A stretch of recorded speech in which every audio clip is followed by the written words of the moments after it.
to see if we could develop something in the Harrisburg area to help folks understand the circumstances and the factors that are really plaguing the country. And when I look at those factors and I look at this area, the only thing came to me is to reach out to some dear friends of mine that are helping to build this community and have them take charge of this. So I want to thank Dr. Smalls for letting us use this facility. I want to thank all of the rest of the folks that we'll thank afterwards, because if you don't like them, why would I bother thanking them now, right? Afterwards, we'll see if they're any good. But the truth is, I want to thank all of you, because the crisis that's facing our country has been facing our country for years. But until people wake up and see it in their neighborhood, they don't do anything about it. And then sometimes, and very often, they don't go beyond their neighborhood to see that they need to help the rest of the neighborhood. And that's why it was really important for me and our nonprofit, Safe Project, and we've got some stuff downstairs and we can talk the rest of the day, but it was really important for me for us to come and go local as we can go local, where it's really important and where we're dealing and struggling and fighting this every single day. And so that's why we're here. And so what I have the pleasure to do is talk to some great leaders in this community to support and do whatever I can to get the attention and the resources to great leaders in this community to solve this crisis. And so, to be honest with you, all of you that are here are part of the solution and part of that great community. And we need to do everything we can to build that community. I'll babble more later on, but the proof in the pudding are the people that we're going to call up today. And the proof of the pudding is the messages that they ask and the conversation that we're going to have. Now, I've asked, you know, I always want to say future President Lamont Jones, but I'm not going to say that. I've asked him to make sure that he asks these professionals a lot of questions and these people with lived experience to ask a lot of questions, but ultimately the questions that are the most powerful and the most important come from you all. So whatever you can do to speak up, if you don't want to speak up, there's a lot of folks downstairs that we can talk over food, or we can talk in the hallway, or we can talk someplace else. But before I do any of this, I think the most important thing to do is reach out to someone I've worked with for, 5 or 6 years now, and that's Mr. Boris Hines from Nazareth, and he'll get us started. So thank you. All right, thank you, Jeff. First, I'd like to thank Mr. Jeff Horowitz and Safe Project for including us in our community in this important occasion and event.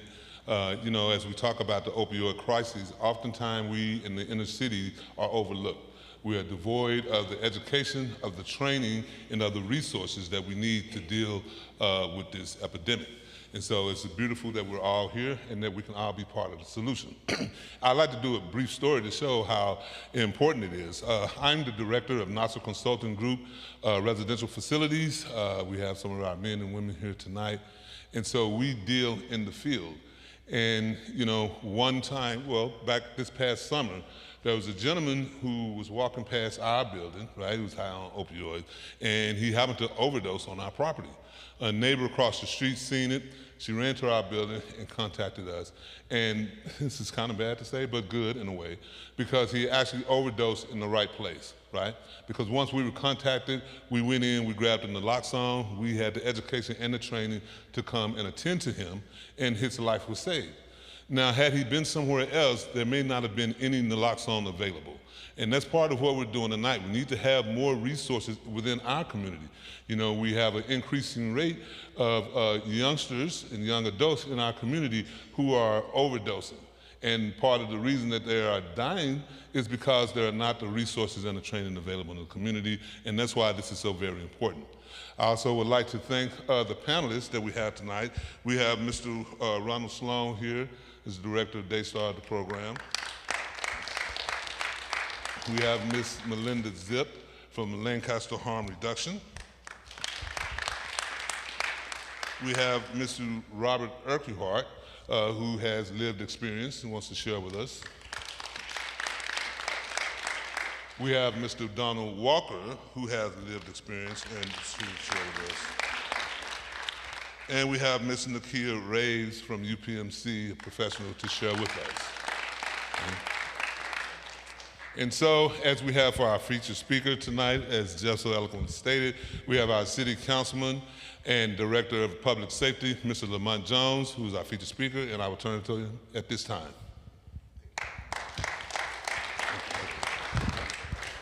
Thank you, Boris, Jeff.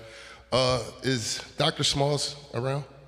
Oh, can you step up for a minute? I want to start this off right since we're in the church. Can you open us up with prayer, sir, please? Let us pray. Gracious God, our Father, in the name of Jesus Christ, we just want to take a moment out to just thank you. We thank you, dear Heavenly Father, because you have sent those who want to be of help to others. So we ask that you bless them, bless this program, and all involved. In Jesus' name we pray. Amen. Amen. Thank you, sir. All right, so y'all got to forgive me. I'm not, I'm nervous to speak in crowds. No, I'm joking. I'm joking. I want to start out by letting you know I am a city councilman, but prior to me being a city councilman, I am just a regular person, just like you. I don't not beholden to any titles. I am someone that cares about this community. Even if I don't know you, I care about you. I want to see things better, not only in our own city, but around the world. I want to see things better. I think that's everybody's duty to make sure that we leave this place a little better than what it was when we were here. So I just wanted to start out by saying that. And also, I want to share with you some personal stuff. Being a council person, it's a tough job because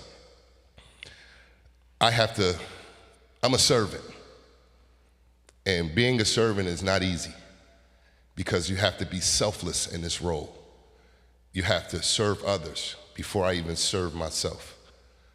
I struggle a lot because I'll give everything I got before I put it into myself. And it's just because of my journey. And I think when I found out what my purpose was, I had to embrace it. A lot of us, it takes time for us to know what our purpose is. And once you get that, when you find that purpose, you make sure you hold on to it. Don't run away from it. I took every path that I could to get away from it. Some people told me I was going to be a preacher. They told me I was going to be, Psalms 6:22 says, raise up a child in the way they should go, and they will not depart from it. But I took every road to get away from my path. But there was always someone in that path to help push me back onto the path until I can get it myself. So as I was growing up, I had a great family, great community. I'm 50 years old, so I saw the village that we all speak of with the old African adage, it takes a village to raise a child. I seen it. I remember it right here in the city of Harrisburg. We had Cypletown reunions.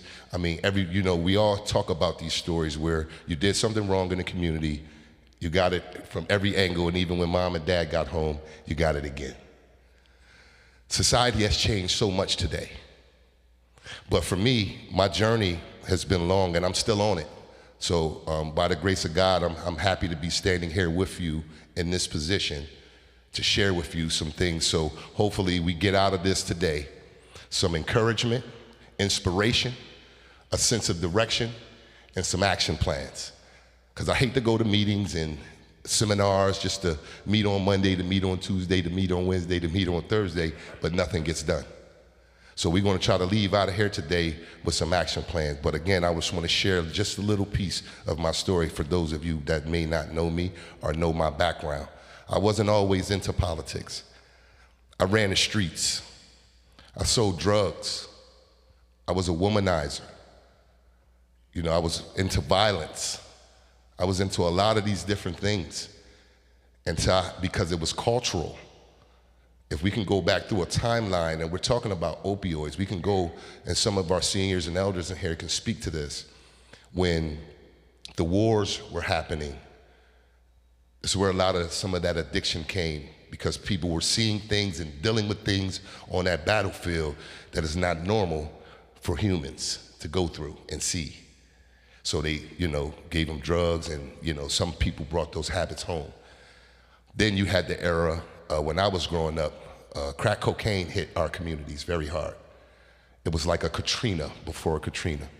Some places have still not recovered. New York City, Baltimore, these prominent places that we all know and love, Philadelphia. Some of these places have not recovered. So along my journey, after several times of incarceration, the light bulb came on. I cannot continue to bump my head.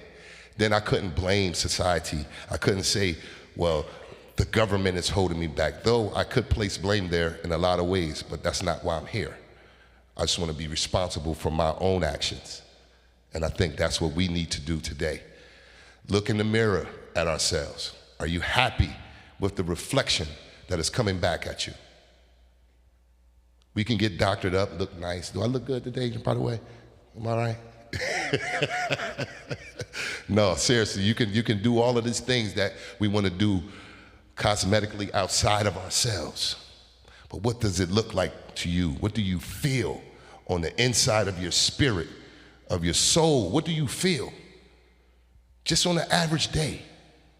I do a self-audit when I go home. I make sure if I was a good father, if I was a good friend, a good listener, a good leader, and if I made any mistakes that day, I'm man enough today to come back to that individual or group of individuals and say, I apologize. I was wrong. And I aim to do better. But when I got to this journey and I got to that point where my life had to take a turn, in addiction, we may call that rock bottom. Though I was never a user, I still was an addict. And I had to accept that. Going into prisons, and some of you have been in halfway houses, you know what it's like when you have to take programming. And sometimes we do ourselves a disservice when we do that, when we go in through intake and they ask certain questions. After my first time, I answered all the questions honestly. Didn't know that they were preparing a prescriptive program plan for me to follow in prison. And I was in group after group after group. I said, whoa, whoa, whoa. Do you drink? No, I don't drink. You ever smoke marijuana? No. I didn't want to go through those, but that's a disservice, and it doesn't help. So when we go into these centers and we get these treatments, you have to be honest. I know it's tough to expose what you're going through and what you're dealing with, but how do you get help if you keep it in? I use this analogy with young kids that I mentor. I take a soda, I shake it up, then you take off the top, what happens? Tell me why it explodes. Come on, y'all ain't missing nothing. Yeah, that's right. But the children, it takes a time for them to get that. Pressure was built up, and you look at yourself just like that bottle of soda. If you keep these things in, there's going to be a moment where that top comes off. And who's it going to be safe for? Not for our community, not for yourself. So again, just taking the onus on the responsibility on yourself to seeking out the help and treatment you desire, because we know we need it. Even in our worst times, pride, we're prideful. I'm a prideful person. Again, I give my last and people don't even know I struggle. Today, I don't say anything. That's probably why I got high blood pressure. But just being honest with ourselves and the people that are looking to provide services to us is very important. So, again, going on that journey, I knew I had to make a stop and an immediate change, or I wasn't going to be any good for anyone else. The first rule of nature, self-preservation. Let's say that again. The first rule of nature is self-preservation. Right? You agree?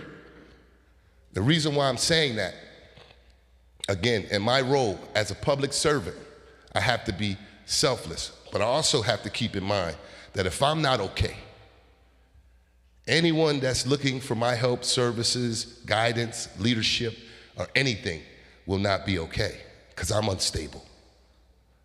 I'm telling my kid, don't drink, and I'm drinking a drink while I'm telling them not to do that.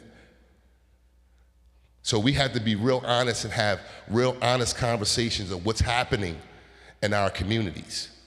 I realized I was in an addiction of the lifestyle of the game. I was addicted to it. I can get up any day I wanted to, take a plane, I'm going to Jamaica. I'm going anywhere I wanted to. I didn't have to punch a clock.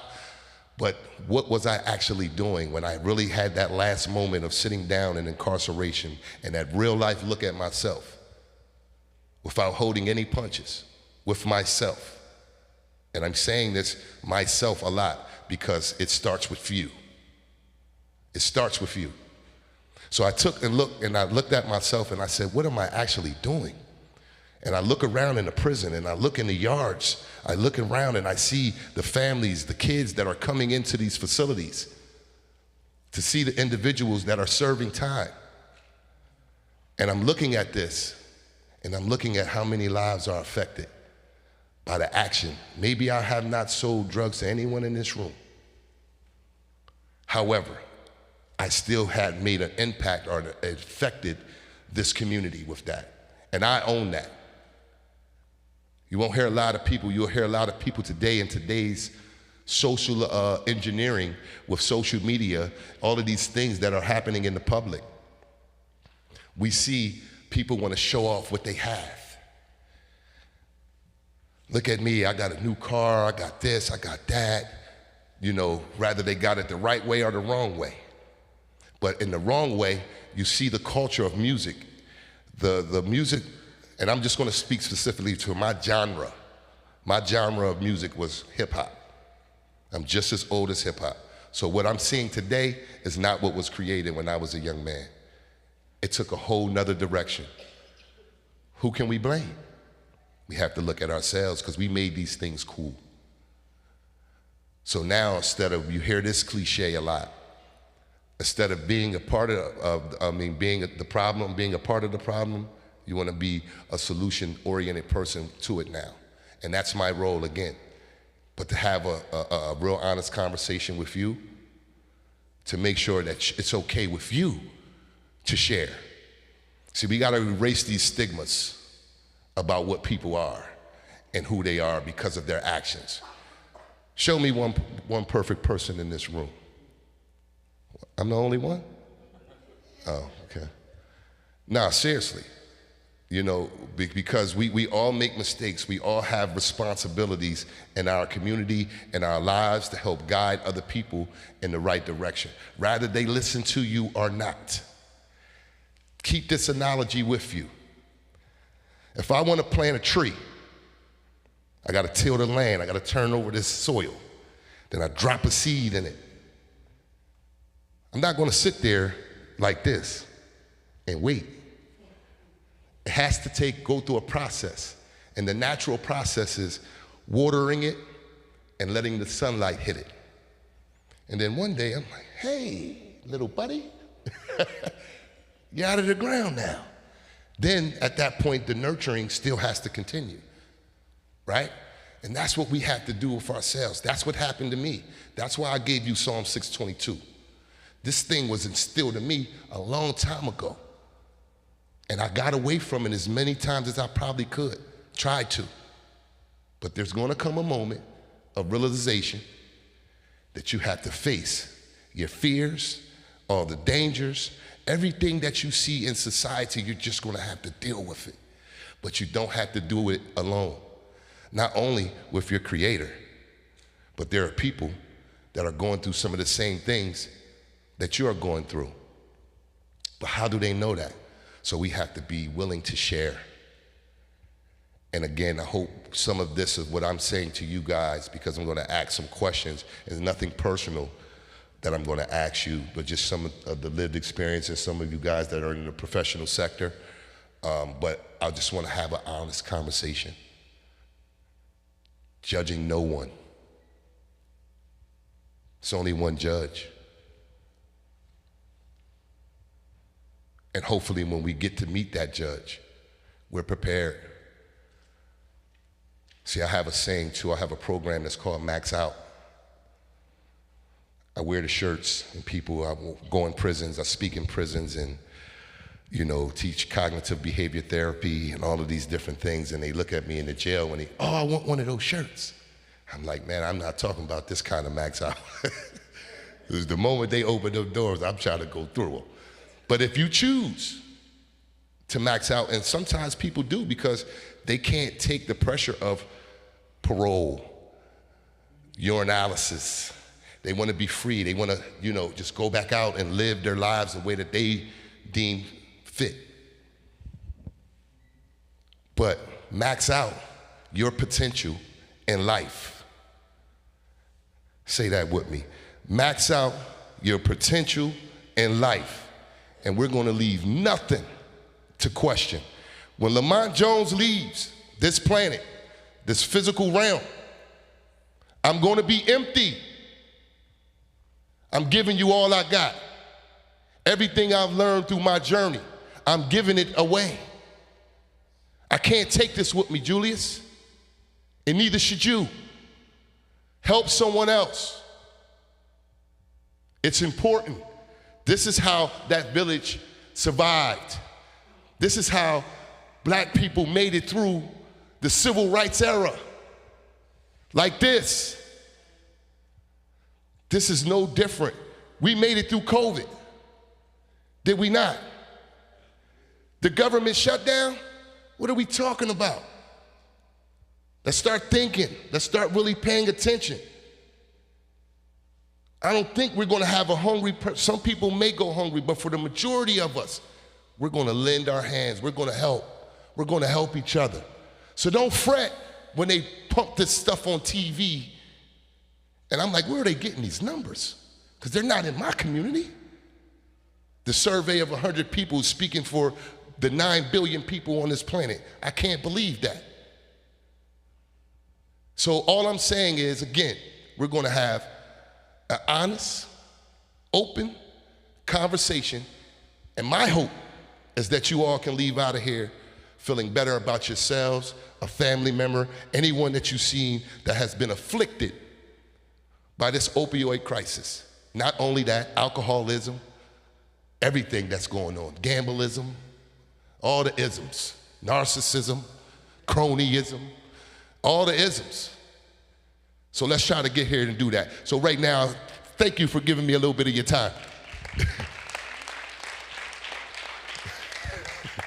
Thank you for giving me a little bit of your time. So right now, what I want to do is allow each one of our panelists, thank you all for being courageous to come up and share your stories and some of the services that you guys provide to our community. If you can grab, one of you can start down there and grab the microphone. Is it on? Yes. And I'm going to give each one of you 2 minutes. You can start. Hold on, give me 1 second. Give each of you 2 minutes to introduce yourselves. If you're a service provider, let us know that. Lived experience, let us know that as well. So take it away, Mrs. Johnson. Hi, family. And I gotta say family because I'm nervous. So I'm calling everybody in the room family because we're all in here for one mission, right? Is that right? Okay, awesome. So my name is Catherine Johnson, and I am a person with lived experience. I am also a provider in the field. I work at Nasser outpatient. I got, and I'm gonna say got clean through the system in Lycoming County through treatment court. I had a long history of use. I had 7 crack babies as a result of my using. We're 9 years clean. Look what God do. Come on, y'all. Yeah. Look what God do. And it was just basically what I heard Councilman Lamont talking about, the cycle and just going in and out of the prisons. And for me, I couldn't do any more time. And it was just taking a toll on me. And so the change came when the pain was enough. And so I ended up, because I had several times to be in treatment that didn't work. And so even on, I don't even want to go into some of the things I want to talk about, but the stigma, but we're not going to talk about that yet. But there's a lot that I want to share about just being a person in long-term recovery in this community, as well as going other places and the different things that I continue to experience. Like you would think after a person's had some clean time versus recovery time, that the stigma wouldn't be there, but it is so bad. And so I'm going to pass the mic to my left. So here you go. Thank you. Give it up. My name is Nakia Raves, or Nikki. I am a nurse practitioner at UPMC Pinnacle. I work at the REACH program, so I take care of a population of people who are living with HIV. We also provide PrEP services, not to plug that, but that's always there. And I also work part-time at the Center for Addiction Recovery, where I take care of people who are seeking recovery. My personal journey is I come from a family of people who have struggled with addiction their whole life. I lost my brother to addiction, and since I was a little girl, decided I wanted to do something to help. And like you said, he was never treated the best way, and who knows what his outcome would have been if we would have had some of these programs that now exist. But I miss him. I treat all my patients with respect and see him in a lot of them and try to honor his memory through that. And I'm happy to be here, so thanks for inviting me. Thank you for being here. My name is Donald Ali Walker. I come from a very poor place, and life has always not been good to me. I got 26 years in the prison system. I'm going on 8 months clean. Come on. I also have a job. I also work. I've been working for the last month, and I came to a decision about 8 months ago, and I just gave my life over to God and to my higher power, and asked Him to lead me into a right direction. And I'm not, for what it's worth, it's been in the right direction ever since. I got my kids back in my life. I got something that I never thought I'd have back again. Also, I like helping people.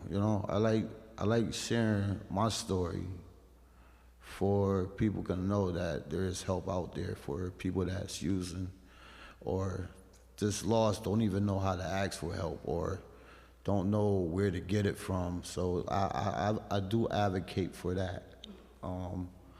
But I made a decision 8 months ago just to give my will and my way up to God and have Him lead me in the right direction. And it's been all uphill since then. And I really, truly hope that everybody hear this message that recovery works. If you believe in yourself and you really want it, it definitely works. Thank you for having me. Thank you for sharing. Thank you. My name's Robert. They call me Rob U. I didn't pick the name, but I lived up to the name. I swear a lot, so I'm gonna try to really hope that somebody has a little beat some of the words. I'm really gonna try hard not to get through. Just remember you're in a church. I grew up in Uptown Harrisburg. I grew up right up the street, and it was difficult. It was really rough growing up. I had a really rough childhood, and from the things that happened to me in the childhood, I kept it all inside. And so I'm hoping that I can do good to somebody else and pass my story on to somebody else, so someone doesn't live with something that happened to them for 54 years before they try to get help and get to sharing their story. Because I didn't know nothing about carrying a backpack.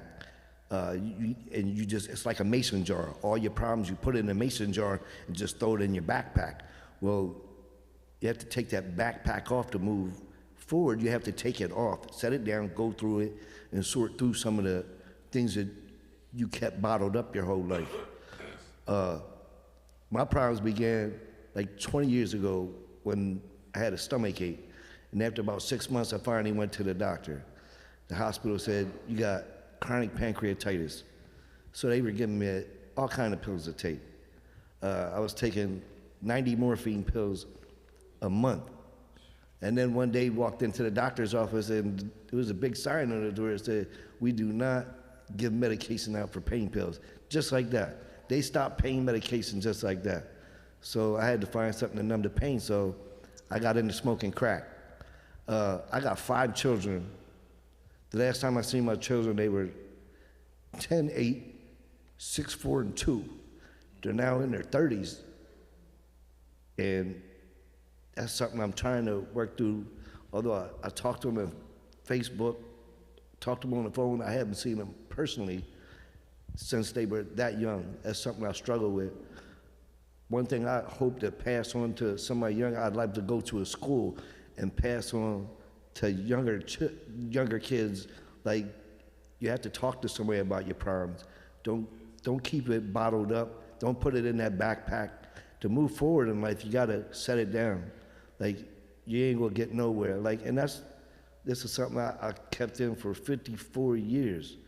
And I'm finally starting to see the results of taking that backpack off and going through some of the things, sorting through all your problems. Because if you don't talk to somebody about your problems, you're never gonna get anywhere. It's gonna constantly be on your mind. You ain't gonna be able to focus on stuff. It's real difficult. I came a long way. I feel a lot better about myself. I hope there's more opportunities for other people to find that there's somebody that you can relate to, somebody you can talk to. You have to sort through all that stuff you're putting in that backpack. It's really difficult. I was really nervous coming up here, and I didn't know I could get through this, but I'm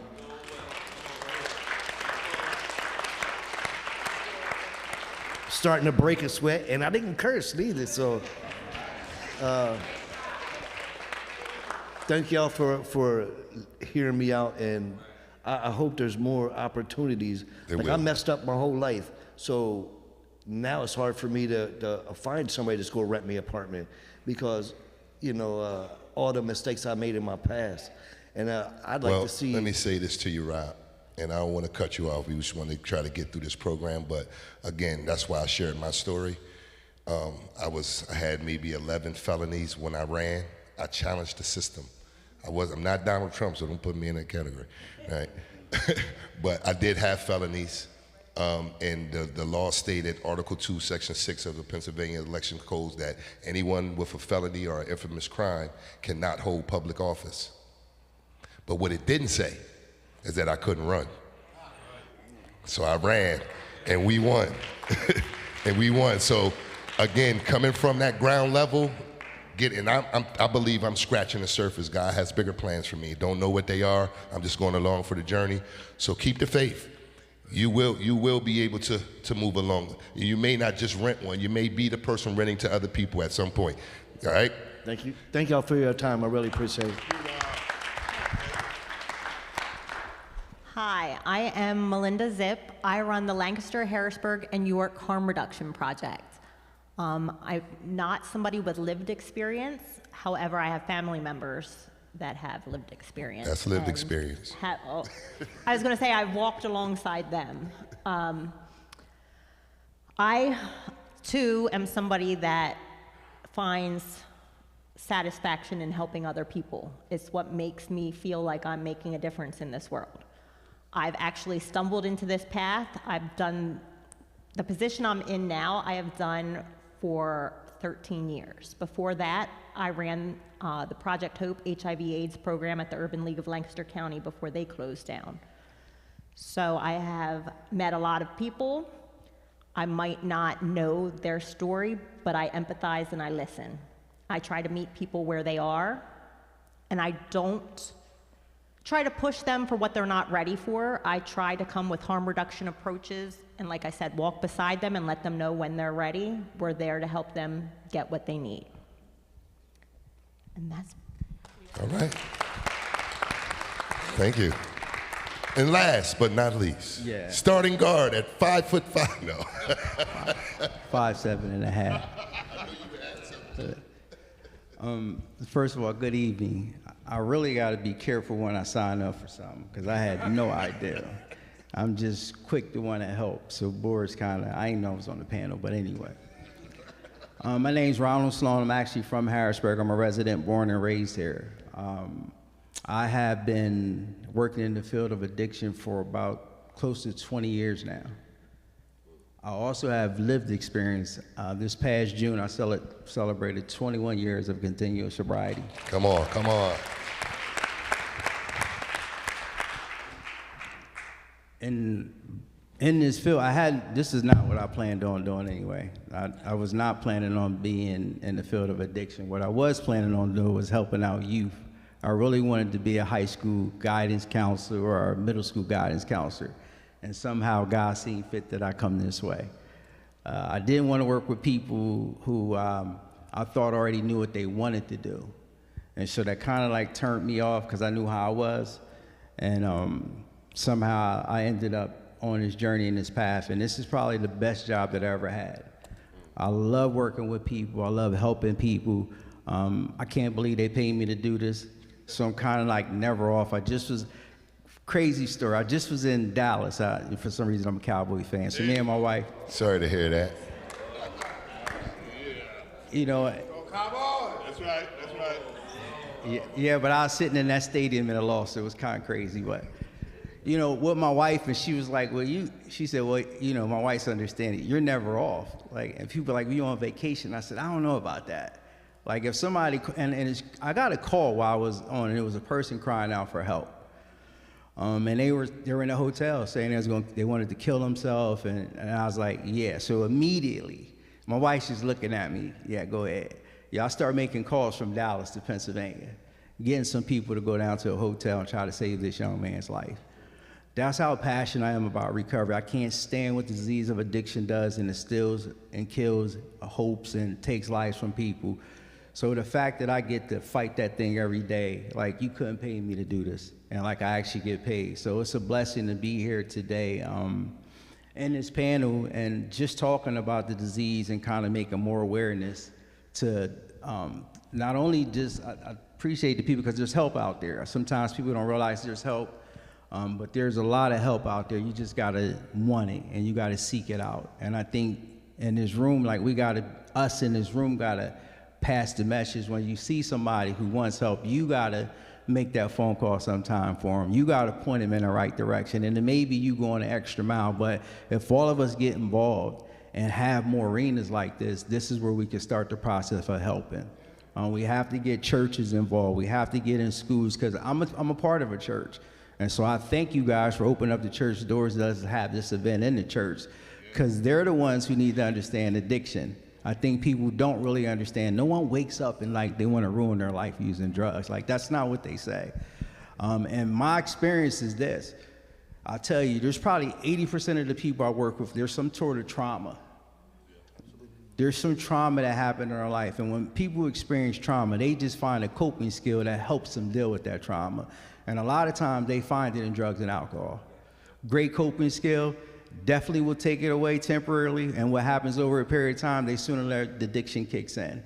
You know, at some point you become addictive, and what we gotta teach people is new coping skills, because that one you can't keep using, that ain't gonna help you. So, you know, this is a great opportunity for all of us. You know, even if you're not here on the panel, you're getting some information, and everyone can be touched by somebody they know who struggles with the disease of addiction. And you may be that one walking them through that gate. And all you have to do, Lamont did an excellent example of just planting the seed. I'm not the fixer, but I understand my role is I might plant seeds. The Bible says some water, some plant. Who gives the increase? God does.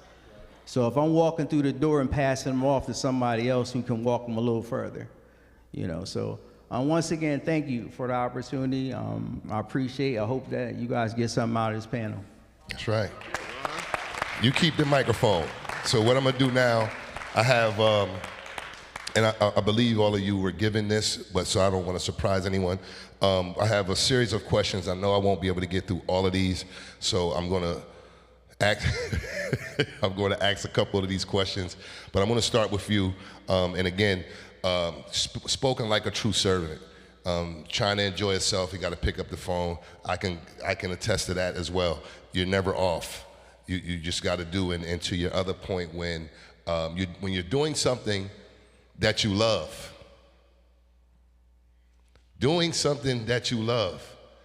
it's not work. You just so happen to be getting a check. That's it.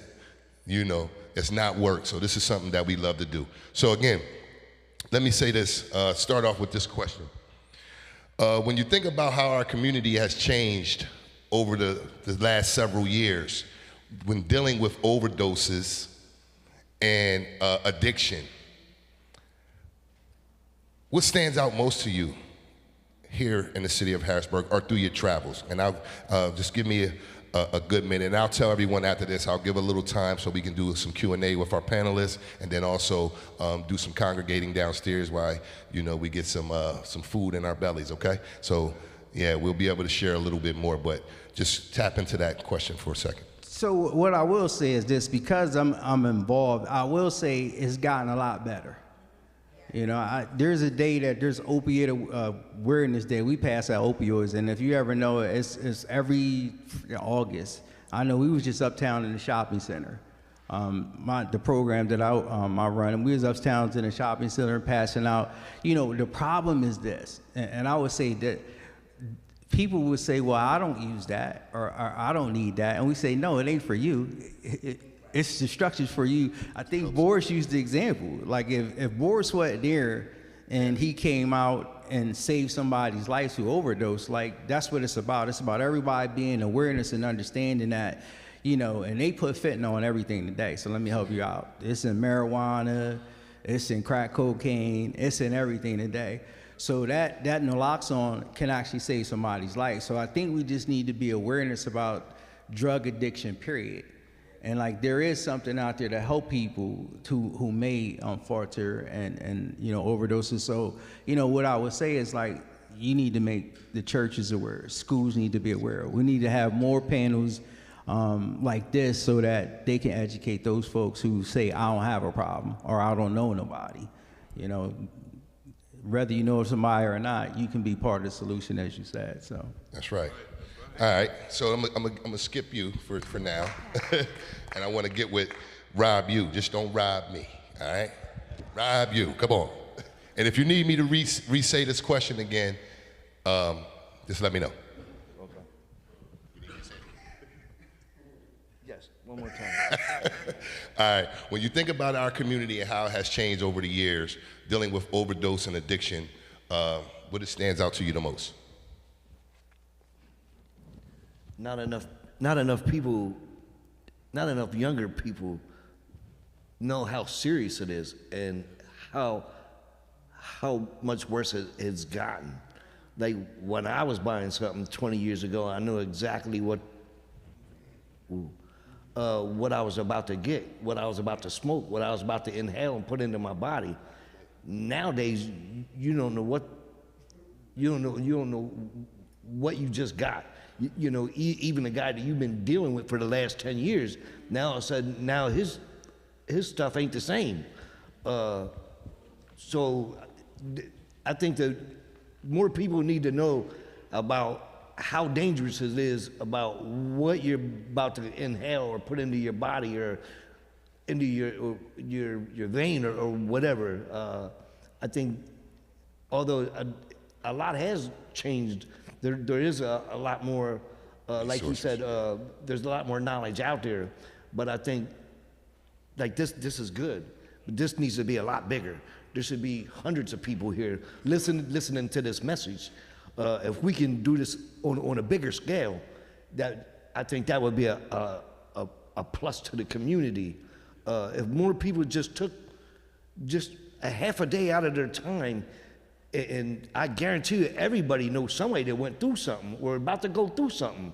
So I just wish we had a lot more people, like hundreds of more people, and that way the more people to know, the more people to spread, just like word of mouth as quickly. Just like when you bought that drug and they said, yeah, my man got some hot stuff, hot stuff wasn't a bad thing, that was a good thing. If we could spread this like you're buying a drug, yeah, we get it. It would be a lot. It would be a lot. Now hold the microphone. Mr. Boris has a follow-up question for you. Now, Rob, you was out there the day when the gentleman overdosed on our property. And so as someone who has struggled with addiction, and to see someone overdose and on the verge of death, and then to see the remedy through naloxone, how did you feel through that experience?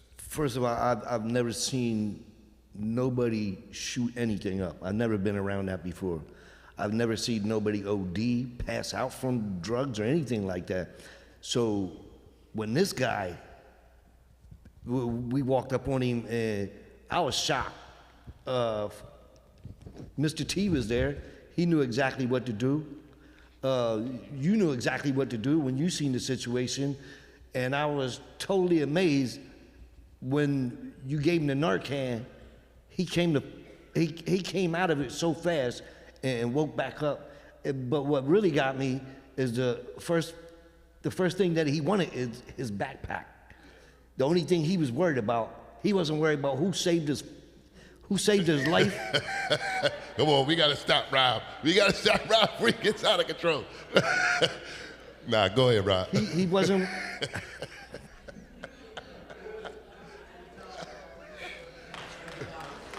Yeah. Yeah, I was shocked that he wasn't worried about who saved his life, what was going on around him. Only thing he wanted is his book bag. Did we check the book bag? It must have been something very important. Yeah, the police came and said, no, you ain't get your. All right, Rob. Okay, Rob. Let me get this microphone. All right. So the way I'm gonna do this, so for the panelists up here, I don't want you to think I'm just skipping over you. Some of these questions are geared toward lived experience, though I'm pretty sure you all are capable of answering all of these questions, but I really want to get to the ones that are actually dealing with this at some point in their life, but really, and then the service providers, I have some questions for you as well, so don't feel left out. Second question.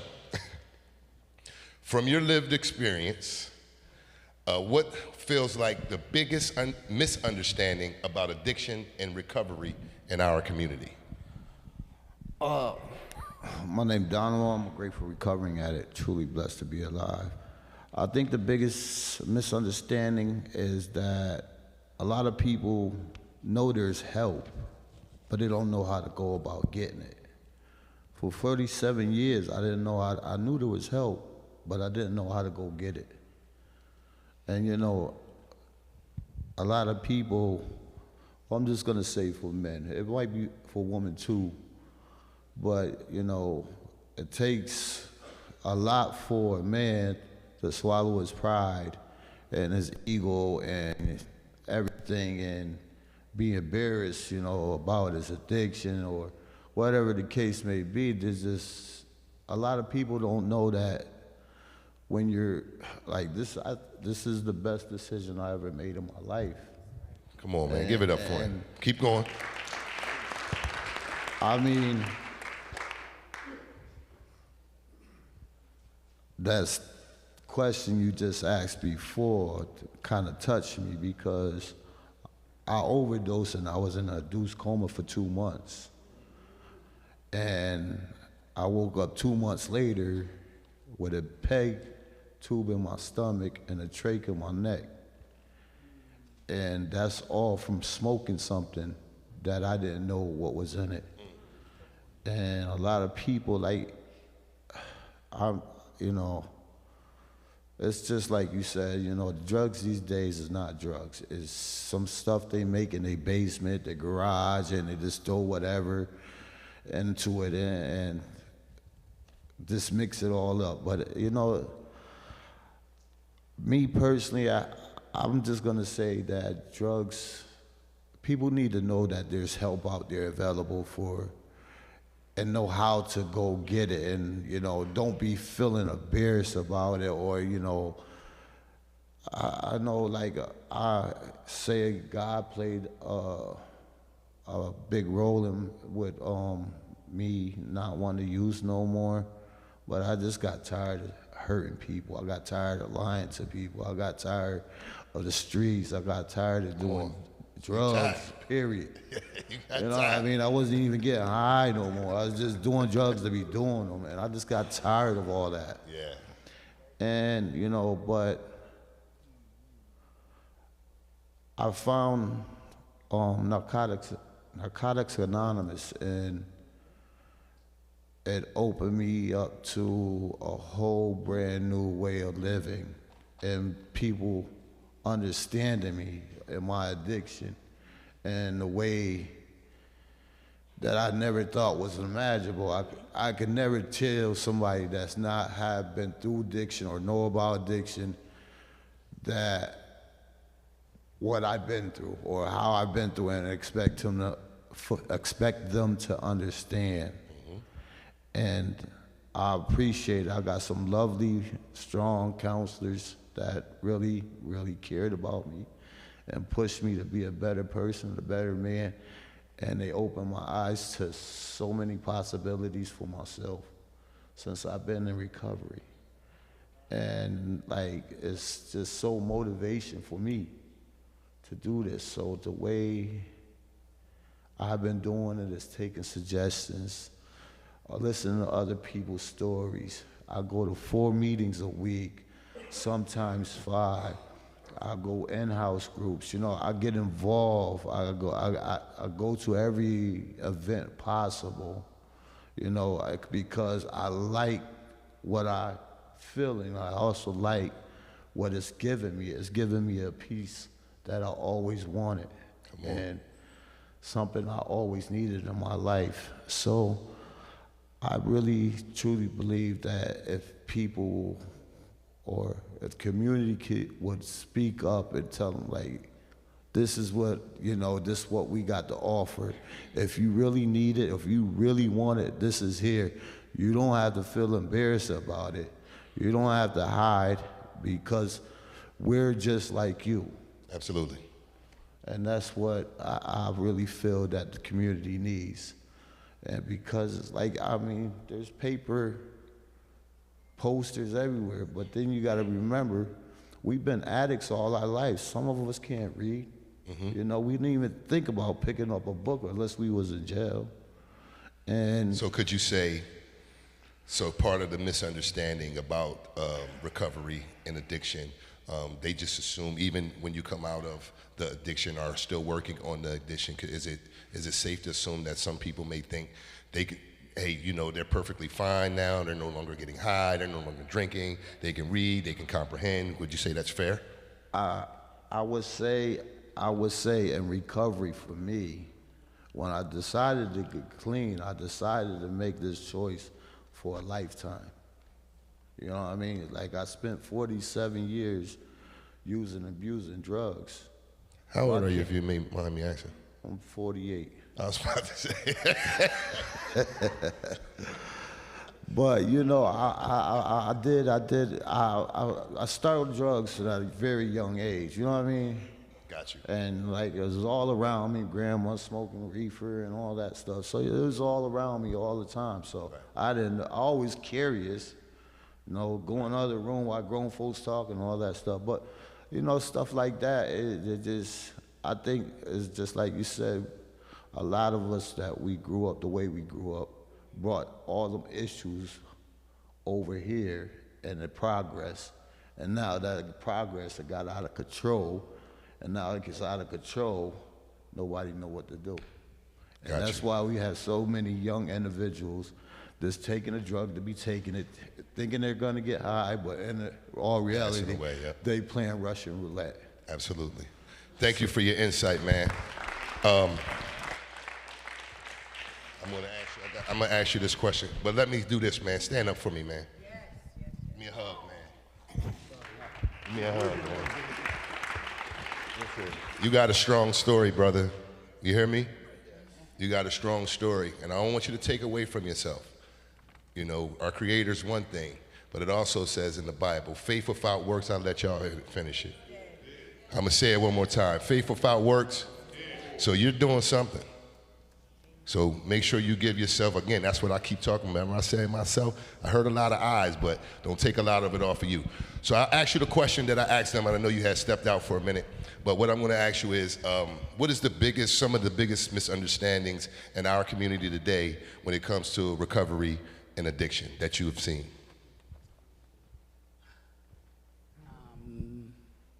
Wow. So I'd probably say just what you just said, that they're no longer using and they're better now. And you have to look at the substance versus the addiction or the disease. You know what I mean? And the misconception that, and I love Narcotics Anonymous, but that's the only way to recovery. And you can't say that. You can't say that. And because we have harm, like, let me share this. When I was trying to get clean back in 1991, when I was delivering crack babies after crack baby, the medical system, they were horrible to me because lack of knowledge, right? It's not like I wanted to keep birthing these babies and giving them. That's not what like, who wants to do that? You know? So there's a misunderstanding and the stigma, the misunderstanding that once they stop using the drug, they're better Everything's now. okay. So let me ask you a question not. before you go further, because you just said something very interesting. As you're delivering your children, right? You're giving birth, and you have this addiction going on with yourself, which is being passed along to your children, right? Yeah. Now, do you think that there's a stigma with the medical people? That's like, you know, I'm sick of seeing this. Do you think they look at you away? I want to hear a little bit about that, because that's something very interesting. When people go into to these facilities, again, this is why I talked about the intake forms, and we missed it. So we're not really diagnosing ourselves, and they can't help us because we done told them something different because of those type of stigmas. Does that exist? Absolutely. And I think it's because as mothers, as pregnant women, we're supposed to be, well, as women, we're supposed to be nurturers. We're supposed to be providers. We're supposed to be caring and loving. And so when you look at what that role is supposed to be, and then you have a woman who's pregnant and she's using, I mean, we all know that once you start, you can't stop. And so I think about my daughter. My daughter, I have how old is she? Oh, Jesus. I have 7, you guys, so. and I'm 52. So I believe she's half of me. That's what we discovered. So she's 26, right? She's 26. Help her out, Lowe's. I'm 52, yeah. Thank you, husband, thank you.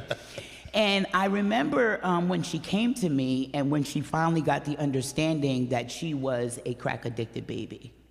And that the conversation was really overwhelming because of my lack of acceptance with all of it. That's why I said it's a process, because just because I put the drugs down doesn't mean that the decisions, behaviors, or the decisions I made when I was doing the drugs still aren't, they're still not there, that I still don't have to face and go through them. And so she was very angry with me for that, you know, because she felt like I had taken her right away to have a breath of fresh air, whatever. She felt like I interfered with her development, and I did. That was going to be my question. Listen, was it valid? It was very valid, and I own it today. I had 7 crack babies I used through my entire pregnancy. From beginning, because the information and the knowledge we have today, they didn't have that back in the 90s. You know what I mean? They didn't have it. And it wasn't like, nobody ever said to me, and I love it because I say it all the time to my individuals that I'm talking to, but no one ever said to me, what happened? They never asked me that. They always say, what's wrong with you? What's wrong with you? And guess what that did? That did nothing but it perpetuated and it. You remember you were talking about those seeds? Those seeds of shame. What seeds? It could, right. You know what I'm saying? That's what it did. What's wrong with me? Yeah. You know? Nothing's wrong with me. What happened? You know? And so I think that because there's not a lot of education and information around that part of it, I think that's why the stigma and all of that is just still there, and it's so frustrating. All right, thank you. Yes, sir.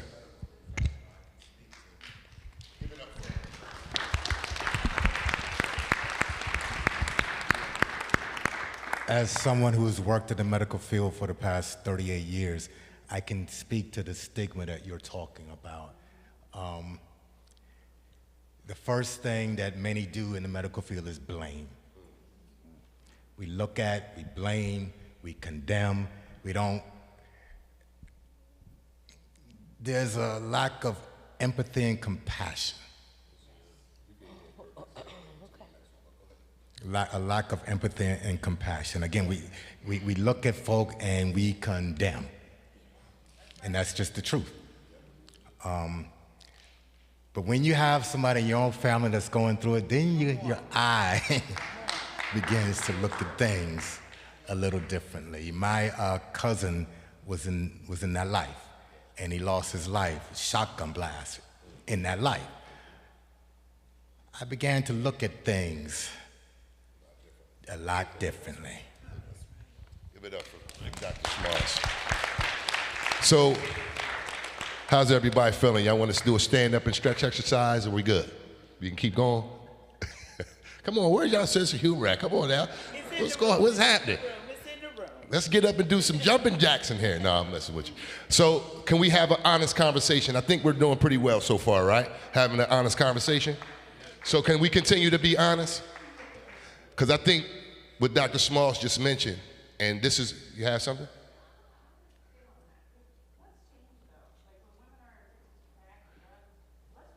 So if you don't mind, and I know I've let them say a couple things, but what I want to do is try to give some space for Q&A, and then again we're going to congregate downstairs and we'll be able to get all it, because this is interesting though. I appreciate that, because we do want to continue this dialogue, but we don't have all night, and they keep looking at me funny. So, but yeah, I've had to blame Boris. But again, to this honest conversation, because I think, I can't speak for him. I just think, I'm just gonna say what I felt I heard, because part of this conversation too is about the racial inequities, the cultural incompetence that's happening with our service providers, whether it's a doctor, a police officer. Why do you think things happen in our community this way? When they come in aggressive, you're supposed to protect and serve, but you end up killing someone. So we have to be honest and have an honest conversation about that. So when those doctors are looking at you or another patient and they're looking, I'm tired of these black people coming in here like this. I'm a public safety chair. I chose this committee. I didn't want any other committee. I wanted this one because of my lifestyle and what I lived through and what I made it through. So there is a blueprint. Buy my book, no, I'm saying. Come on, man, you gotta have a little humor with this. But honestly, you know, that's one of the things that I took personal, that I wanted to come into this space because of what I've seen, and I know that people are afraid to talk up. If you guys have been watching me in this political space, I don't bite my tongue. I won't be bought, I won't be paid for, because there's real people in our cities, in our communities, in our families that need real help. And when leadership isn't doing what they need to do, that's like, again, if I'm a parent and I'm in the house and I'm drinking and I'm coming home to beat my wife and beat my children, that's a problem. But if they don't speak up, somebody's gonna end up dead at some point. So I take the same responsibility in this role when our police aren't doing the right thing. When I'm not doing the right thing, I'm not exempt either.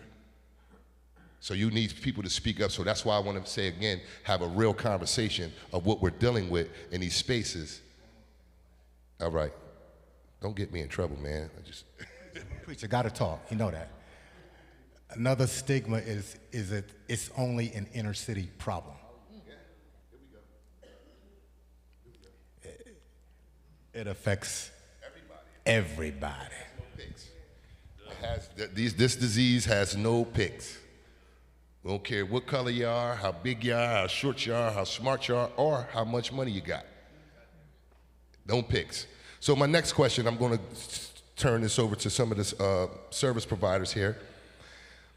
What's being done or needs to be done to make sure our response is equitable and culturally responsive? Want me to say it again? I got you. My name's Nikki again. I'm a nurse practitioner. I do want to answer your question real quick when you said, like, what's changed. I do think this can answer your question as well. Words really do matter, and the way that you speak to people. So I try to politely remind people that it's not, they'll say they're dirty urine, or I'll say, you mean their urine's reflective of the medication that they're prescribed, whether it's THC, buprenorphine, whatever. Using words, and moms that have babies that are addicted is not, right away we're already creating that stigma and potentially. Yeah, that term, crack babies, that's what was bestowed upon us. Got you. So, I will say that the providers I work with and the team I work with, I'm really fortunate. We do correct other people. Like, I'll see it on our chats when a nurse will come up and eye roll, pain seeking, those words. Like, just because you have a history of addiction and you break your ankle doesn't mean you deserve to be in pain, right? Like, we have medication that can help with that. So I think behind the scenes, it's correcting people to make sure that you're using the right terms, culturally appropriate terms, and I have to say, I do think it's getting a little bit better. Maybe I'm just naive and hopeful, but I do think that when we correct people and speak up in a way that is still polite, that you get your point across even better, and they're embarrassed, and they should be. You don't talk about people like that. That could be your mother or your brother. None of us know where people come from or what happened to them to get them to where they are. So I think reminding people that words matter to kind of bridge those gaps, and also educating people and learning that one of the other things that you talked about is, like, I think a big stereotype that I hear is, like, they think people are out here still having fun, getting high, not realizing that they just need to do half a bag to just take care of their kids for the morning so they don't feel sick. They're doing the best they can with what they have. So I think like people aren't out there getting euphoria and on the streets getting high anymore. They're just trying to survive. So I think taking away the idea that people who are in addiction are still just out there running wannabe and not just trying to survive. So I think these kind of panels, having people, when they come into the hospitals, I do hate to say it, if you are struggling with addiction, trying to remember when people are rude to you and not treating you the way is to not react. And I know it's hard, but to not flip out, because when you leave there and you rip out your IV and there's blood flying everywhere, they're gonna say the same exact thing about you when you leave. So remember, even though it's hard treating them with respect too, you will definitely start to change some barriers that are there. So I try to remind all my patients, don't go in there and act a fool. If your meds aren't ready, just say, okay, can you please call her? Just trying to remember that they're people too, and that, we're all trying to learn and get educated, so. Thank you. You need the question again? Go ahead. All right. I already know I'm coming from working on the street approach, and I know part of my answer, but go ahead. Yeah, I can see all of this. I can see what's happening here. I see what's going on. You culturally down. I see what's happening. What's being done or needs to be done to make sure our response is equitable and culturally responsive? Okay. Well, I will say, and I'm working with people a lot of times mostly in active use.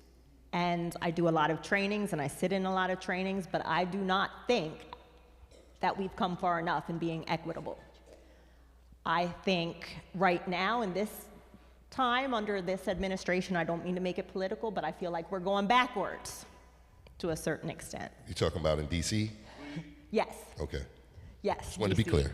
I feel like we're going backwards, and that's going to filter down to the states in cuts of funding, because we apparently don't see our homeless, even though they're becoming a lot of our elderly, as worth helping. We don't see our mental health, individuals suffering with mental health, as if you're not willing to stay on your medicine, well then we'll just send you to jail. Our individuals who get addicted to substances, whether from past trauma, whatever means led them there, it's a choice. Our medical workers do experience burnout. I get it. But a lot of them have taken an oath to do no harm. And when you treat people certain ways, you're doing harm. Even when you go into a treatment facility, first off, they're hard to access if you don't have insurance. And even when you do, you might become a number. When people are treated like a number and not a person, how good is that treatment going to work? Because if I can tell as somebody that's not getting help from you that you don't care about that person, guess what? They know it too.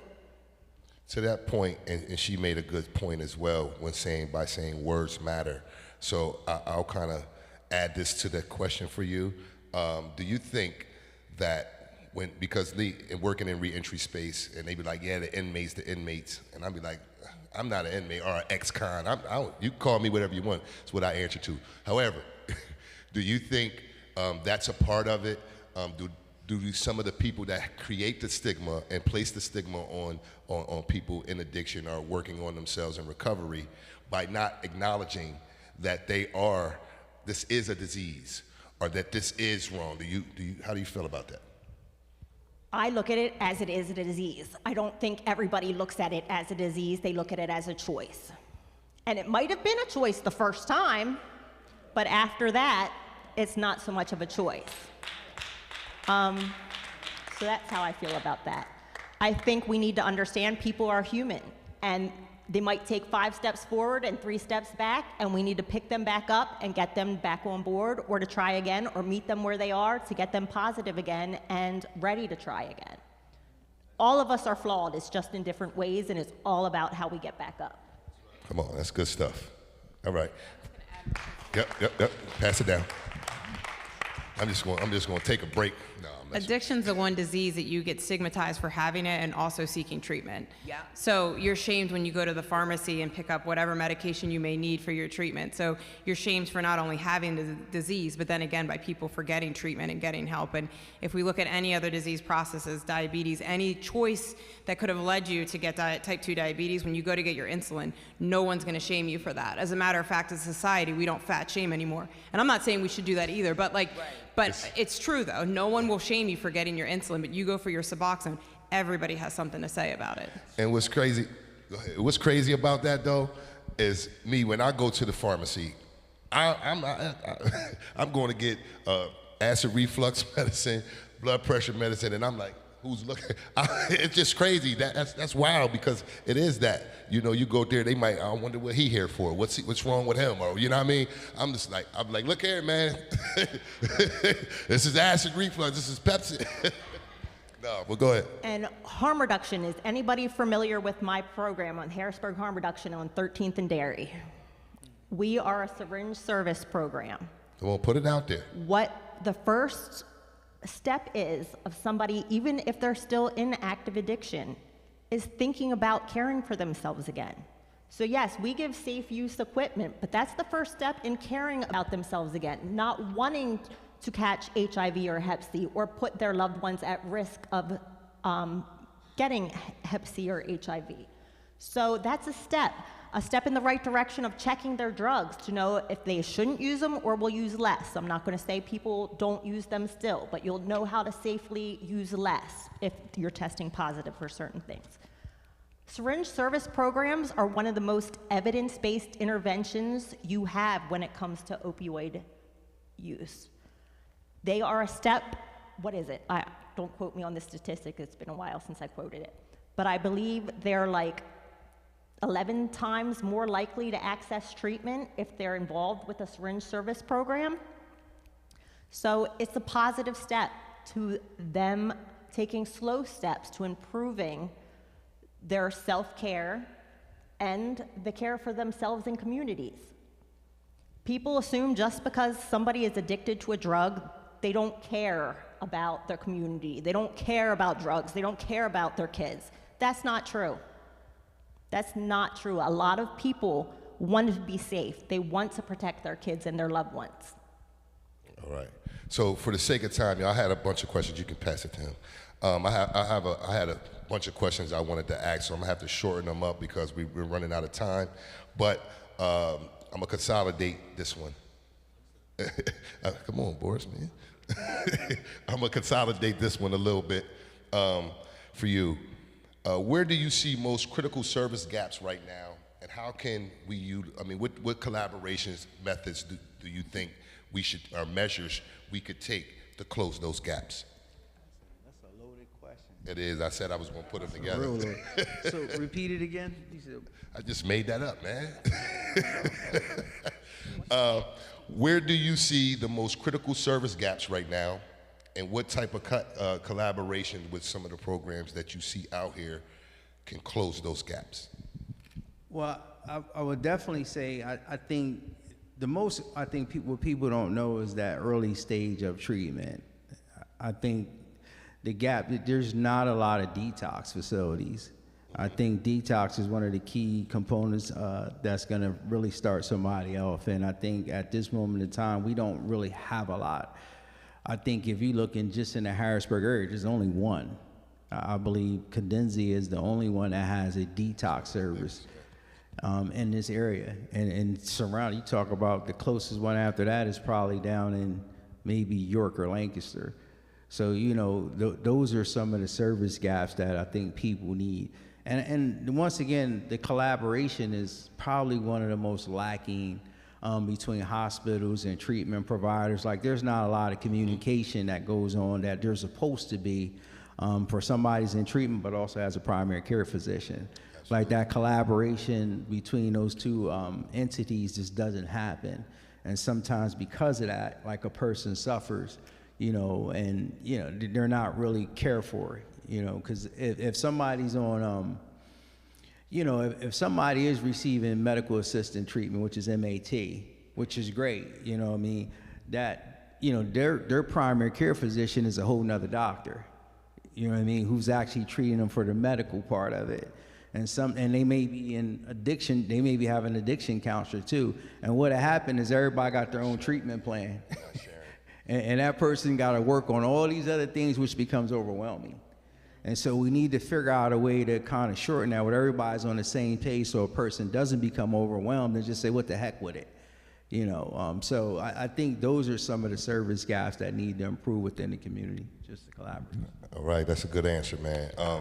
Thinking about that also, not just those service providers as far as when it comes to addiction or anything like that either, but just our nonprofits in our communities.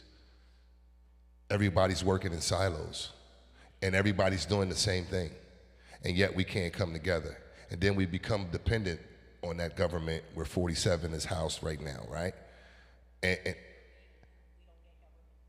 But that's what I was leading up to. But again, going back to where we were with civil rights, right? Where we were with civil rights is how we made it through was together. We shared resources, and I think we have to get back to that. I would love to see a lot of the nonprofits here in the city and abroad to actually get under one umbrella. Instead of getting 50,000, you can get 5 million. And everyone can keep their name of their, you know, and everyone can be in their space, and then we have more resources for the individuals that we're seeking to serve. The next question.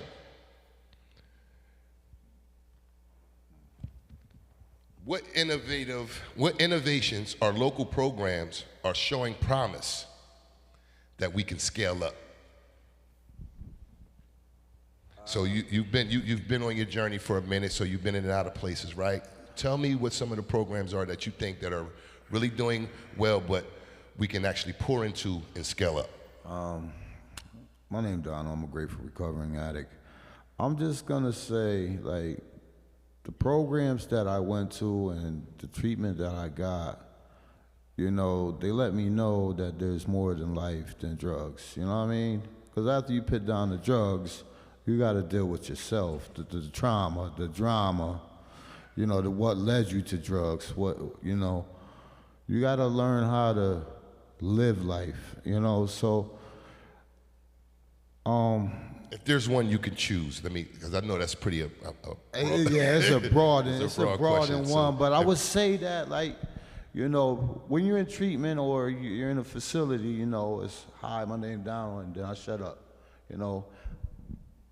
When you got somebody coming to you and saying, let's go out, let's go enjoy the day, or let's go, you know, to river rafting, or let's go do this, you know, as a whole, you know what I mean? Like, there's more.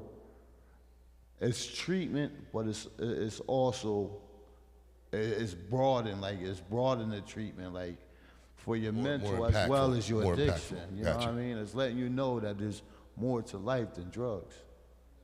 I can share too. We have a mobile unit that travels, and I think that's important. Is transportation is a major barrier, so I think bringing the services to the people in the community. I mean, here at Harrisburg, you can get to Poly pretty easily, but in Newport, it was hard for our patients. They either had to go to State College or to Harrisburg, which is really far because they're homeless. And so bringing our mobile unit to those places, I think we should explore more of those types of things, like being innovative and bringing it to the streets, because again, like knocking down any barrier that might prevent somebody from seeking services. So I think our mobile unit has been pretty innovative in what we do at the Center for Addiction Recovery, at least. All right. I want you to hold that. I got 2 questions left. I think you could answer this one, all right? I have more than that, but I can't get through. These are some good questions, man. It's great dialogue.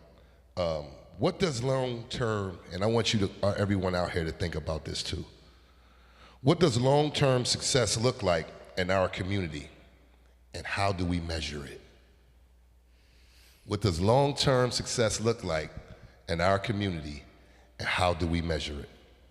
I mean, I think the easy bullet points would be like decrease in overdoses, more people in recovery, but I think it's like as a community realizing that recovery looks different for everybody, so abstinence is not always the best choice for everybody right away. So realizing as providers and as a society to accept and meet people where they're at, I think that that's a measure of success. And I think that we need to get improvement, like I said, to some of these programs that are out there, decreasing the silos, because you're right, like this is my first time meeting him from Daystar, by the way, and I've worked with Daystar for 5 years now, and I've never even seen the owner of it. So, you know, it's a shame that I work with NASA, and my name's on the scripts, but I never see these people.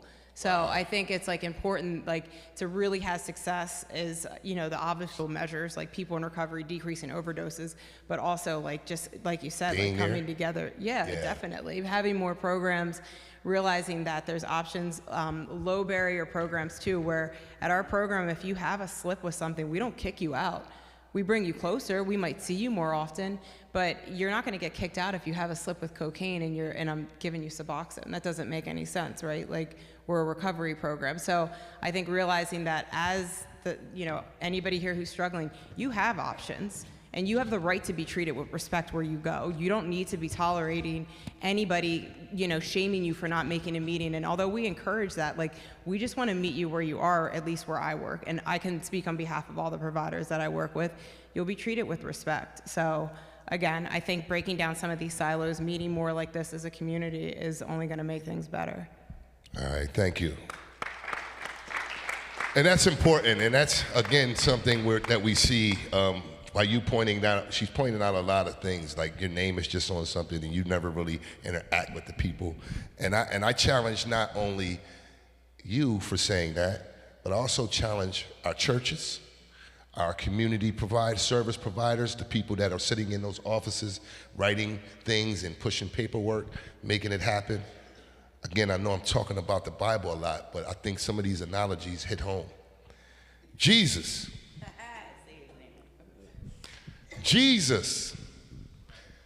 didn't stay in the church. He went out in his community. He was with the drunkards, the gamblers. Those were the people that needed saving. And your church is your temple. Wherever you are, your ministry is with you. You agree? Wherever you are. But that's the challenge for us and our communities. Make sure that we're not just sitting behind the computer with social media, saying things about people that are hurting their egos. You have a lot to say, but do nothing. I'm gonna say that again. You have a lot to say, but do nothing. I hear so many people complaining about the conditions that we're living in today. Hey, did you vote today? Nah, man, I ain't had no time for that. I'm about to go watch the game, LeBron and them on. Oh, that's your focus. You complain about a lot, but do nothing. So I'm gonna ask this question to the audience. And if someone would help me, you can help me with that since you have a microphone. I'm gonna take about 3 people for this answer. And if you can grab one when they raise their hand. If there is something that you can do different after tonight and hearing some of the information that you've heard, what is it that you would do? I'm gonna start with you because you had something to say. You don't want to go? So if you could do something different, since you heard what happened here today, what would you do? All of the information you took in, what would you do differently today? Well, I would educate our youth. I see there's a few here tonight. There you go. So definitely want to educate our youth.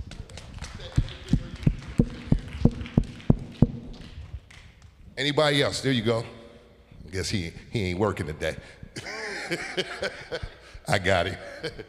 Michael Fry, you can get this guy here. And let me tell you, stand up, man. I hate to do this, but I got you, man. This is a guy I went to school with, man, and I seen him going through some things in his life.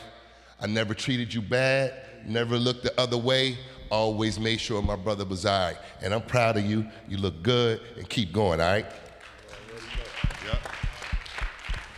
One thing I would do that I heard tonight that I ain't think I'd do before is with the Narcan situation. They used to, like downstairs, there's a whole table of it, full of it. And I would never pick it up. I don't need that. But it ain't even for me. Whole time I'm thinking that I don't need that. It ain't for me. You know, I'm thinking it's for me, but it ain't even for me.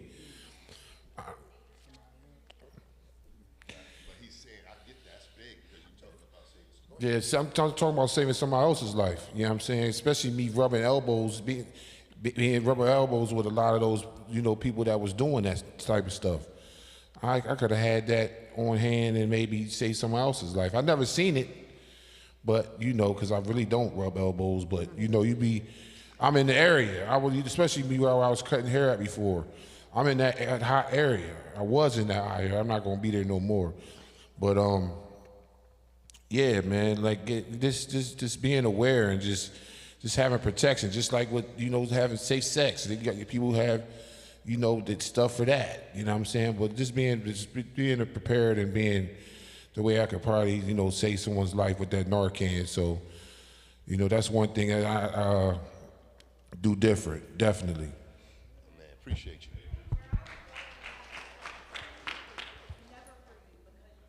Save yourself. I got you.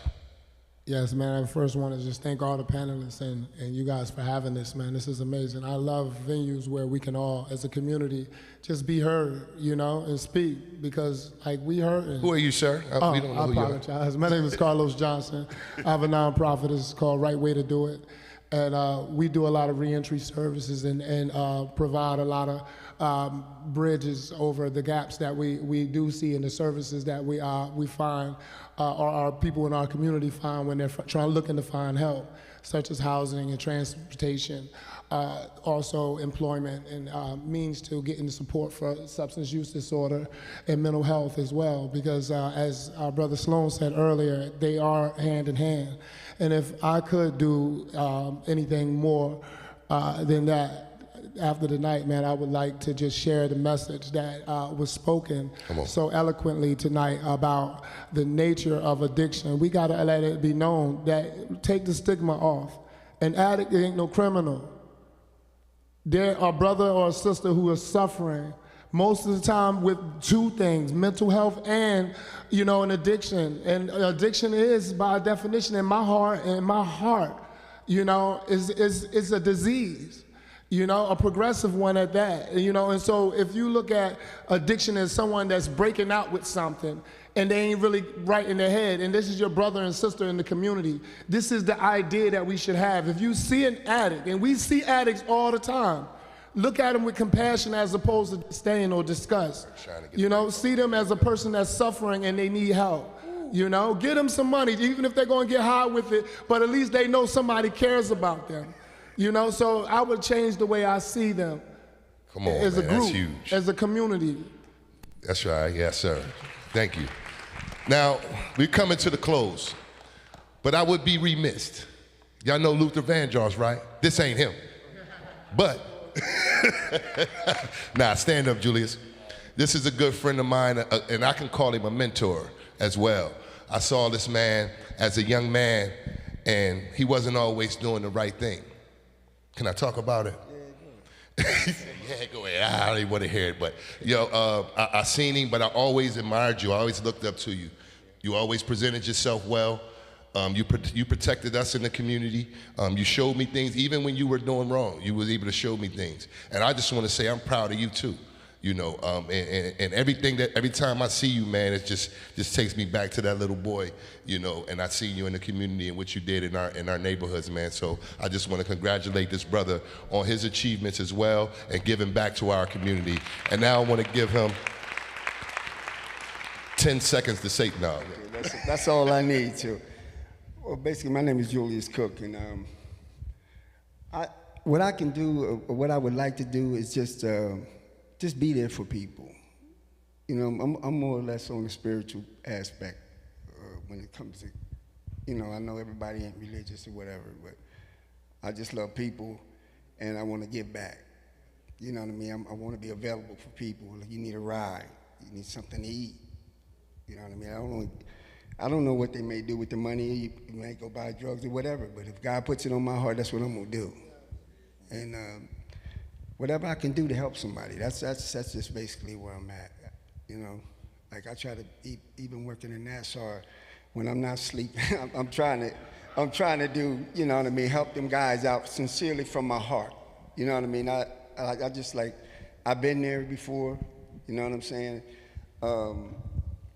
And I just, I've been down that path several times, over and over. And, nothing happens by coincidence or by chance. I believe God intentionally put me in that place for a reason, took me through this journey for a reason. And it's not even about me. You know what I mean? If I die right now, I believe sincerely that I'm going to heaven. You know what I mean? But it's about helping somebody else out that don't know the way, The drugs is just, that's not even the real issue. You know what I mean? We're dealing with spirits. That's a whole nother arena. You know what I'm saying? So it's deeper than just what we basically touching on. We're dealing with things we can't even see. But I won't even go there and debate about all that. But that's all basically I just want to say. If I can help any of them guys that's in there, or anybody, period, I'm available for you, and I'll try to do whatever I can if it's in, you know what I mean, the right grounds. How can they get in touch with you? How can they get in touch with me? Well, you can probably, you can come to Nasir. You can come to Nasir. You can get my phone number, whatever. Or you can call Mont. Mont got my number. All right, thank you, guys. God bless. Thank you. One of the simplest and easiest things you can do is say hello to a person. Smile at them. You don't need to cross the street. You know how many people just want to be heard? That goes a long way. All right. So listen, we are come to the time when we can eat. No. I want to thank each and every one of you for sharing your expertise and your knowledge and information with everyone here. You guys have powerful stories. Thank you for your service. Thank you for your service. Give them a round of applause, why don't you? I think they can get better than that. Give them a standing ovation. How about that? Come on now. Come on now. Listen, it's not easy. It's not easy to share this stuff. It's not easy. I want to say this while you're standing. Here you go, Jeff. I want you to follow me. I always end my speaking engagements with this. I want you to repeat after me. Y'all ready? Believe in yourself. Believe in yourself. Do something to make a difference. Do something to make a difference. Where did that, whoa. Hold on, I gotta start that over. You scared? What just happened? Believe in yourself. Believe in yourself. Nothing is impossible. Nothing is impossible. Do something to make a difference. Do something to make a difference. Thank you. Thank you. Yes, sir. Hey, friends. Yes, sir. Yeah. Friends, I'll be really quick.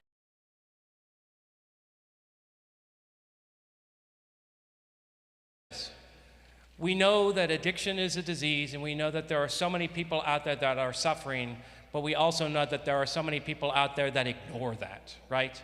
They ignore that.